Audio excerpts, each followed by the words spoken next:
Hi class, this is Mr. Hargraves. One of the things you're going to be doing all year is vocabulary work. The AP Psychology exam is very vocabulary weighted, and it is vital to know the vocabulary in order to do well in the course.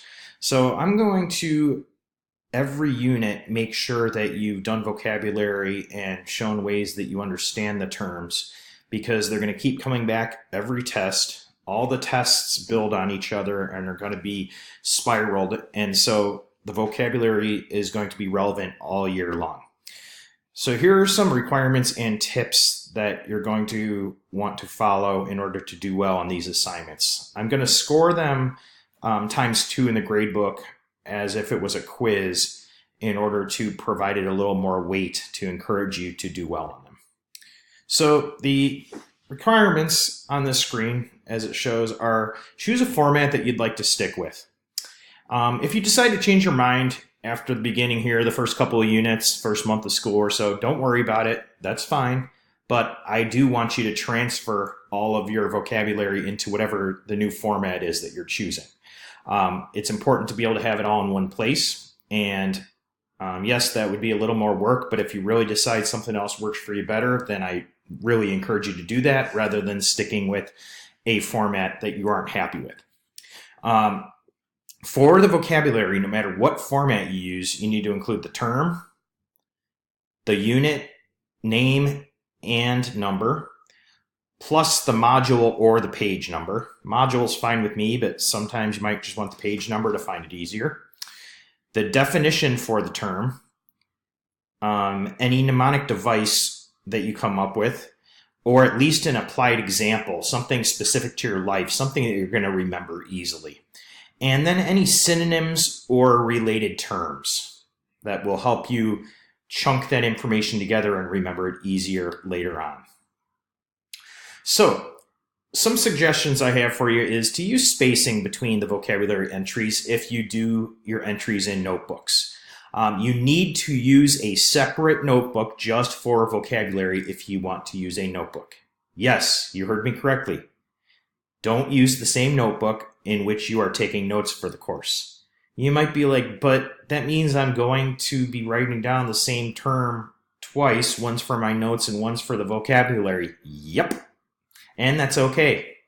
You're going to want it in a separate notebook. One regular subject notebook would be fine just for the vocabulary. Now, if you want to use like a 3-subject or 5-subject notebook and just use like the whole back half for the vocabulary, that's fine with me. But please keep the vocabulary separated from the rest of your notes and just make sure you have enough. You're not going to want to have to compile multiple books together later on in the year. Also, consider leaving margins, or the room in the margins, to make sure that you can come back and add information if you would like to. Anything like, as you're coming along in the class, you're going to realize, oh my gosh, that term is exactly like this other one. You want to go back to that term that it's like and put the new term next to it so you can kind of group them together. Or if you think of any synonyms or different things that relate to it. Also, you're going to want to consider color coding your work. If you're using notebooks, you might want to color code by the module. That way it's easier to find within a unit. Or you might want to use just different colors for the different types of vocabulary. Like maybe there's studies you want to use one color for, and another color for theories, and another color for just basic terms. Maybe you want to use another color specifically for the people that are in the text, because you have to include both people and all the vocabulary terms that are in each unit. Now, if you're using note cards, I really suggest color coding by unit. And so if you use a different color for each unit, if you want to sort your cards and mix them up to do some studying as the year goes on, it'll be easier to know which unit the word is from, or to resort your cards to make it easier to find things. Big tip here. At the end of every unit in the textbook, in your Myers textbook, there's a page or pages that shows the page number for every vocab term in the unit. Along with the page number, you can find every psychology-related individual in the unit. Now, There's going to be some students who don't get full credit because you do not include the psychologists and information about them. That is important as well. They're always going to pop up on AP exams and during unit exams. So don't just do the vocab terms that are bold. Make sure you do the psychologists as well. And a great way to make sure you don't miss anything is to go to the end of the unit and make sure you have all the words and people on the list. Here's a classic example that I made up. Unfortunately, I didn't have any of the note cards from former students who are way better than mine. But here you got your front of the note card. That's the name of the unit. That's the module. And that's the page number.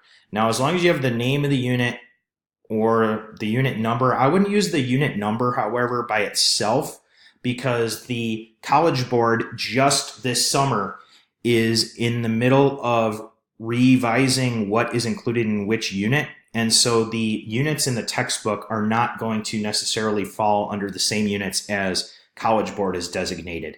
And even though most of it will, there's a few differences, and I don't want you to get confused. So I would stick with the unit name and the module number and the page number if you would like to. The vocab term is very obvious, kind of your traditional note card, flashcard. Then the back, I have the definition for each term. And this one, there was another name for that. It's also known as the I knew it all along phenomenon. And so I made sure to include that on the note card. And then if there's any other words that are similar, whatnot, I would put them there. Or things that just help me remember it, I would put them there. Mnemonic devices, tricks, easy shortcuts to remember things. On the one below, I wrote right here at the bottom, the grass area in the middle of the road. That helps me remember, oh yeah, the median is that thing in the middle of the road, and median is the middle number, so I don't confuse it accidentally maybe with, say, the mean or with the mode, something like that. Here is a page. I did this. I don't think I did a good job, but I wanted to make a sample for you, and you can see my whiteout marks. But I did want to show you, yeah, I highlighted the term to make it easy to find. Maybe you want to star things, underline, whatever. I did underline the I know it all along phenomenon since it's a secondary name for that term. I tried to leave spacing between the terms, but I didn't even leave as much as I would have liked. I did write way more than I expect you to write for each term. Okay, I started going and didn't stop, but I did put an example here of an application for real life to kind of show you what I mean by that. So for hindsight bias, I put, like when I watch Jeopardy, if I'm not paying close attention, I often think to myself, hey, I knew that. However, if I was actually playing along and kind of shouting out loud as the show went on, there's a good chance I wouldn't have necessarily gotten the question right. I like to think so, but maybe not. And that's what's called hindsight bias. So that just helps me remember it in an easy way.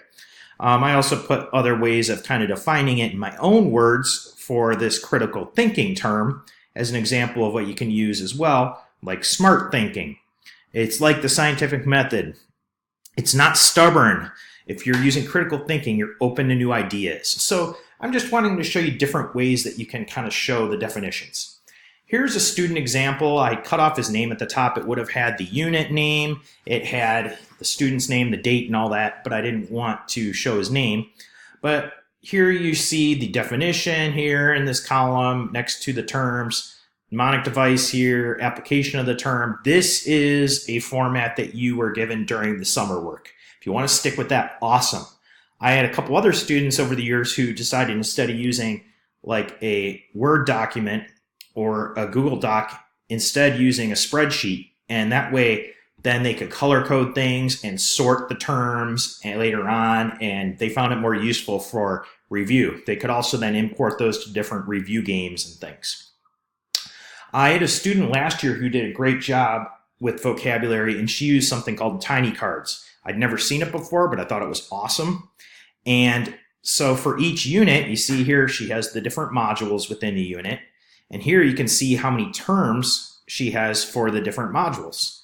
So the module 31 of Unit 7, you see there's 24 terms. Module 32, there's 10. there's 9 for 33. This is an awesome way to organize things. She really liked it. I loved it. She would give me the links and I would look, and it was great for her to review, and it was easy for me to see that she did all the work and for her to keep things organized. Easy to share here, as you see. I like this better than some other options that I'm going to explain to you in just a minute. But here within Module 31, you see 24 cards. This is just the first one. There's different ways you can do it. You can have the cards stacked. You can have them separate. The reason it looks like there's only one is because this is all like a lesson game kind of thing. The cards here, they would have them all separately in the different options. So here's an example, parallel processing that the student used. And then here's your traditional back of the card where she had the definition. And then beyond the definition, she includes some other things technically as well. She did a great job with the vocab over the years, I mentioned. And then within the same app, Tiny Cards, she was able to then do kind of review games and quizzing herself, because the testing effect you're going to learn is something where the mind makes it easier to remember things, and you really understand if you know stuff better if you're quizzing yourself rather than just rereading. Because when we reread, we have that hindsight bias. Oh, I knew that. But if we quiz ourselves, sometimes we're like, ooh, didn't know that as well as I thought.